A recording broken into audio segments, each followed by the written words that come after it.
দেখুন, যদি আপনার গৃহে অথবা আপনার পরিবারে কোনো একজন ব্যক্তি, হতে পারে আপনার স্বামী, হতে পারে আপনার সন্তান, যে কেউই হতে পারে, সে কোনো অবৈধ সম্পর্কের মধ্যে জড়িয়ে পড়েছে। আপনারা তাকে নিয়ে ভীষণভাবে নাজেহাল হয়ে যাচ্ছেন। সে কারো কথা শুনতে চাইছে না। এমন ক্ষেত্রে আপনারা চাইছেন সেই অবৈধ সম্পর্ক থেকে যেন সে ধীরে, ধীরে বেরিয়ে আসে। এমন ক্ষেত্রে আপনারা, কালকে শনিবার রয়েছে, পরশুদিন রবিবার রয়েছে। তো রবিবার দিন রয়েছে শিবরাত্রি। আপনারা একটু সকাল, সকাল এই দিনকে আপনারা ঘুম থেকে উঠে লম্বা, লম্বা দেখে ৩ টি আখ পাতা জোগাড় করবেন।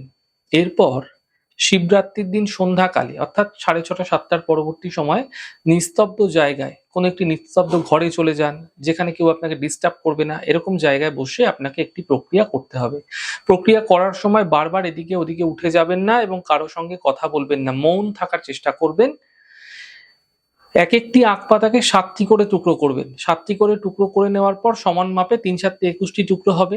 আখ পাতার টুকরোর মধ্যে যাদের সঙ্গে যাদের অবৈধ সম্পর্ক আছে, আপনি তাদের মধ্যে বিচ্ছেদ ঘটাতে চাইছেন, তাদের দুজনেরই নাম কালো কালি দিয়ে আখ পাতার মধ্যে লিখে দেবেন।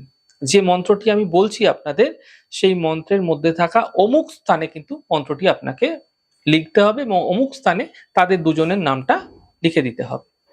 মন্ত্রটি হচ্ছে: ওম নমো নারদায় অমুকের সঙ্গে অমুকের সত্তর বিদ্বেষণাং কুরু কুরু ফট স্বাহা।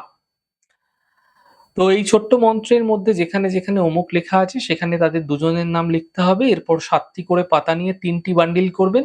একটি বান্ডিল আপনারা নিম কাঠ দ্বারা অগ্নি প্রজ্বলিত করবেন কর্পূর দ্বারা।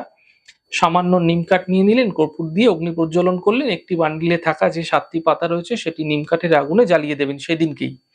এভাবে এই প্রক্রিয়া পরবর্তী দিন ৭টি পাতা জ্বালাবেন, তার পরবর্তী দিন অর্থাৎ তৃতীয় দিন ৭টি পাতা জ্বালাবেন। একটি নির্দিষ্ট সময় রাখার চেষ্টা করবেন। দেখা যাচ্ছে আপনি রাত্রেবেলা ৮টার সময় করছেন, তাহলে পরপর ৩ দিন রাত্রি ৮টার সময় করবেন। অর্থাৎ আপনারা রবিবার শুরু করছেন, তার মানে আপনাকে রবিবার, সোমবার এবং মঙ্গলবার এই প্রক্রিয়া করতে হবে। ছোট উপায়ের মাধ্যম দিয়ে আপনারা পরিবারে যিনি অবৈধ সম্পর্কে জড়িয়ে পড়েছিল সেই সম্পর্ক ধীরে, ধীরে বিচ্ছেদ আপনারা দেখতে পাবেন। এই প্রক্রিয়াটি শিবরাত্রির দিন থেকেই শুরু করতে হবে, যেকোনো দিন শুরু করা যাবে না। নিশ্চিতভাবে খুব দ্রুত ফায়দা মিলতে আপনারা দেখতে পাবেন। তবে এই উপায়টি কোনো অসৎ উদ্দেশ্যজনিত কারণে কিন্তু আপনারা ভুলেও ব্যবহার করবেন না। এতে কোনো সুফল তো মিলবেই না, উল্টে নিজের কর্মের দ্বারা নিয়ন্ত্রিত ভাগ্যকে আপনারা নিজেরাই খারাপ করবেন।